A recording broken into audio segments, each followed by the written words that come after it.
vaktsiin kuulub ravimite kategooriasse ja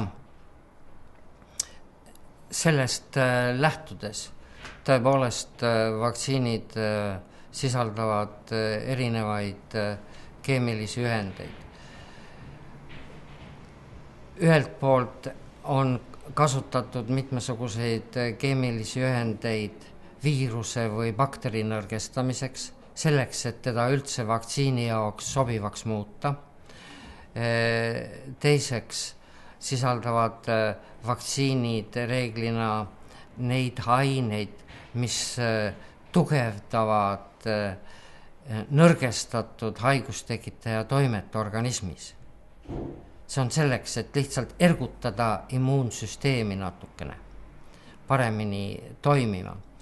Ja kolmandaks kasutatakse mõnedes, mitte kõikides vaktsiinides, aga mõnedes vaktsiinides keemilisi ühendeid selleks, et vaktsiini pudelikeses, kus on 10, 20, 50 või isegi 100 annust sees, see vaktsiin pärast korgi eemaldamist säiliks tunde või päevi. See on, sest vastasel juhul see avatud pudelikene saastub õhust sisse langevate bakteritega ja ta muutub kiiresti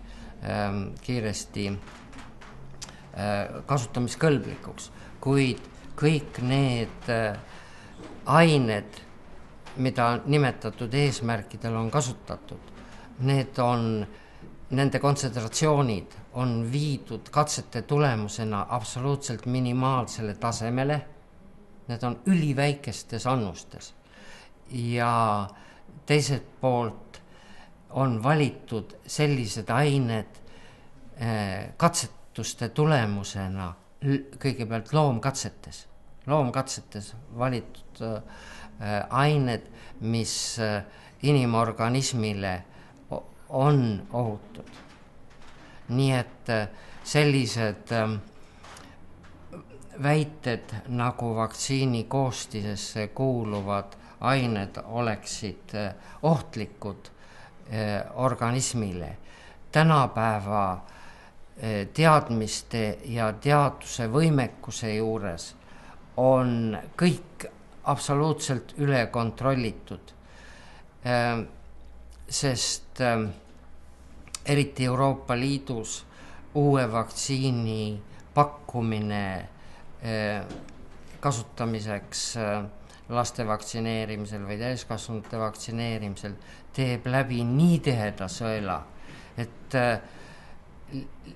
on lausa võimatu, no ma ütleksin 99,9% võimatu, et üks